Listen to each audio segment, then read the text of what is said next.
Welcome back to Movie Recaps. Today I will show you a 2008 drama film, titled The Stoning of Soraya M. Spoilers ahead. Watch out and take care.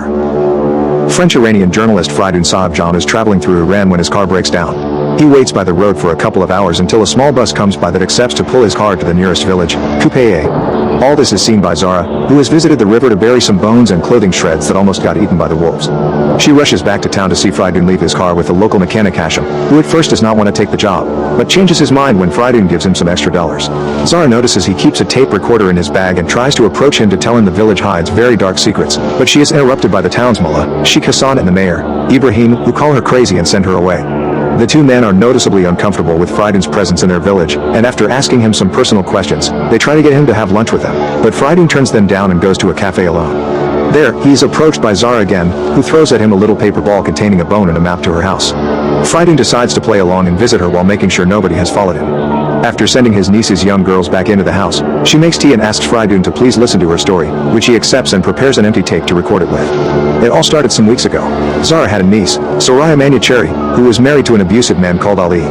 They have 4 kids together, 2 boys and 2 girls, but their relationship is non-existent. Ali wants to divorce Soraya so he can marry a 14-year-old girl, Mary, but Soraya will not give it to him because she can't maintain the family by herself. Ali tries to get Sheikh to talk to her, and when he refuses, he threatens him with revealing to the village's past as a convict, so Sheikh has no other option but to accept.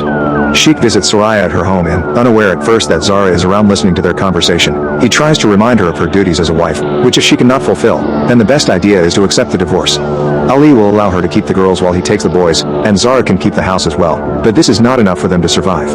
Sheikh decides to add a little extra offer then. He can provide for her and her daughters, and while doing so, he can visit Soraya and she can be a kind of temporary wife for him. At that moment, Zara steps in and kicks him out after yelling at him for treating her niece as a harlot. Once he is gone, Zara asks Soraya about her relationship with Ali, and her answer is to show her the bruises he leaves on her body whenever he takes what he wants. Some hours later, while Soraya and her kids are sharing a meal, Ali returns home and yells at her, saying she has shamed him and made him the town's laughingstock for not accepting the divorce. He starts talking to his 2 boys about all they could do if they were able to leave, turning them against her for not wanting the divorce and not having an ounce of shame when mentioning Mary in front of his children. Soraya starts accusing Ali of being a bad husband for wanting to abandon her and the girls without providing for them, but her oldest son cuts in, yelling at her and telling her not to speak like that to a man. Ali orders her to clean the table, and feeling furious at the situation, Soraya throws a plate on the floor, smashing it into pieces. When Ali tells her she owes him money for that, she finally reaches her limit, so she grabs her girls and tries to leave the house. Ali hits her twice, trying to scare her into staying, but Soraya stays brave and leaves with her daughters to stay at Zara's, who promises to speak to the mayor to get his help. She thinks she may gain his favor because he used to be into her and even tried to marry her once. Their talk is suddenly interrupted by Hashim, who comes asking for Zara's help with his terribly sick wife, since the doctor is out of town. On the way to his house, Zara sees Ali in his car with another woman, but for now, she must concentrate on Hashim's wife. Sadly, however, there is nothing Zara can do. She is already dead by the time they get there. She spends the night getting her ready for burial as tradition demands, and in the morning, Soraya comes to help, kicking out all the women that are already trying to take the wife's belongings without respecting her death, claiming Hashim won't need them. Once she's done with the body, Zara is called over by Sheikh, who tells her Hashim can't take care of his house and his son alone, so it would be a good idea for Soraya to help him. Zara accepts to talk to her only if her niece will get a wage for this work, money that will only be hers and Ali can't touch. Sheikh accepts the deal. As Zara leaves the building, she's stopped by Ibrahim, who warns her to watch her mouth or she will get in trouble. Soraya begins to work with Hashim, quickly gaining both his and his son's appreciation, unaware that Ali is always watching them interact from afar. Hashim treats Soraya well, and this puts her in a better mood. She starts making her own clothes and gives some of her money to Zara, who hides it and saves it so in the future she can finally have enough to divorce Ali and still support her daughters. One night, Ali talks to Sheikh and tells him he thinks Soraya is cheating on him with Hashim. The punishment for infidelity is stoning, so Sheikh thinks Ali is going too far with these accusations, knowing Soraya isn't the type to do this kind of thing. Ali just says he doesn't want to pay for her support and promises he'll find a witness so they can take this to trial, but first, he is going to start a rumor about Soraya's night visits in their little town. The following day, while helping at the bakery, Zara already hears those rumors coming from the other women's mouths. Soraya has a day off, so she goes on a picnic with her daughters and picks up some flowers that she later takes to Hashim's house as decoration. When he returns home earlier than she expected, he invites her to stay over for dinner, but she turns him down even after hearing he hates to eat alone. The following day, Zara sees Ali and Sheikh having a meeting with Ibrahim, who will only accept to put Soraya on trial if he receives actual proof or witnesses. Afterward, Zara tries to talk to him as well, accusing him of plotting with Ali and slapping him on the face when he implies Soraya may be sleeping with Hashim. After calling him Ali's slave, Zara goes to see Soraya and tries to warn her of what is going on, but Soraya thinks her aunt is just being paranoid.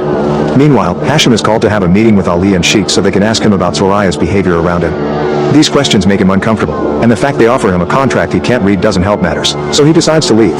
However, Ali and Sheik follow him home and threaten to send his kid to a mental hospital or prison if he doesn't accept to be a witness on Soraya's trial. Not wanting his son to suffer, Hashim gives up and accepts to lie for them, saying Soraya sleeps in his bed and talks to him as if he was her husband. Moments later, Ali shows up at Soraya's house and drags her out to the streets, hitting her in front of a crowd while accusing her of cheating on him. Zara jumps in and gets between her and Ali, calling him out for making such a public show out of a private matter. After asking one of her neighbors to get the mayor, Zara takes Soraya to hide her in her house, and Ali follows them there. Ibrahim arrives soon afterward and hears Ali present the proof of Soraya's infidelity. He saw them touching hands and whispering to each other like a couple while smiling. Soraya swears she never cheated, and Zara points out it isn't a crime to be nice to people, but at that moment, Hashim arrives and tells the lies Ali had manipulated him into saying. This is enough for Ibrahim to pursue a trial. He, Ali, his friends and sons, Sheik, and even Soraya's father Morteza Ramazani are allowed to assist, but Soraya herself must wait at home. A couple of hours later, the verdict is announced by her own father. Soraya has been found guilty, and she'll be stoned in an hour. When the news reaches Zara's home, she tries to help Soraya escape, but there are men outside that push them back into the house. Accepting her fate, Soraya says goodbye to her daughters by giving them her old family jewelry, and Zara accepts taking care of them when she's gone in one day, telling them the truth of what happened to their mother. In the meantime, the village men get ready for the stoning by picking up rocks and digging a hole. Even the kids are helping while Sheik gets his beard trimmed and Ibrahim prays to his God, asking for a sign that he's doing the right thing. Soraya's youngest son comes to say goodbye as well, but the oldest still hates her and takes his brother away. As Soraya finally breaks down and starts crying, Zara tries to offer one last moment of comfort by brushing her hair and singing a song for her. When the time comes, the two of them walk through the streets together while doing their best to dodge the angry mob of men that want to insult and hit Soraya. Once they reach the place where the event will happen, Sheik and Ibrahim once again announce the verdict and method of punishment, causing the crowd to cheer. They're suddenly interrupted though, by a group of traveling artists that want to perform in the market, but they're kicked out before they can do anything. After removing her chador and revealing a white dress, Soraya is tied up and lowered into a hole on the ground, which is then filled up again until only the upper half of her body is sticking out and she has no chance to escape. Zara tries to get between her and the mob, asking them to let her take Soraya's place, but she's dragged away so the stoning can begin. The first two stones are thrown by Morteza, who doesn't consider her his daughter anymore, but he fails both times. One of the women in the crowd considers this may be a sign that she's innocent, but she is ignored.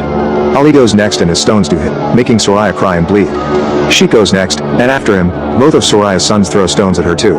Hashim is also given a turn, but he can't bring himself to do it, so he leaves the area with his son before the whole crowd joins in and throws stones at her until she dies. After everyone leaves, the traveling performers cover her with a blanket. Later in the evening, Zara and her friends take the body to leave it near the river while the town celebrates. Back in the present, Frieden finishes recording Zara's story and takes the tape out of the recorder, leaving it on the table, right before Hashim comes to tell him his car is ready. As they return to the repair shop, they see Ali driving by and hear him say to Sheik that his wedding to Mary has been cancelled because he couldn't help her father, which was part of the deal for him to get her hand. This upsets Hashim, who comments he's lied for nothing, gaining Ibrahim's attention. Hashim admits having lied and being threatened by Ali and Sheik, and this enrages Ibrahim, who wants to call out Sheik for it. However, this will have to be discussed later. Right now, they must stop Frieden from leaving.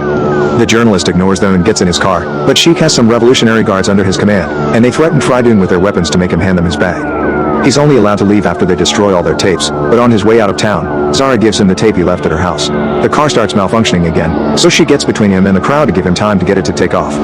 Frieden manages to get away regardless of the stones thrown at him, and Zara celebrates the fact the story will reach the whole world. Frieden would later publish the story as a book, which has become an international bestseller. Make sure to subscribe and turn on notifications so you can watch more videos like this. Thanks for watching.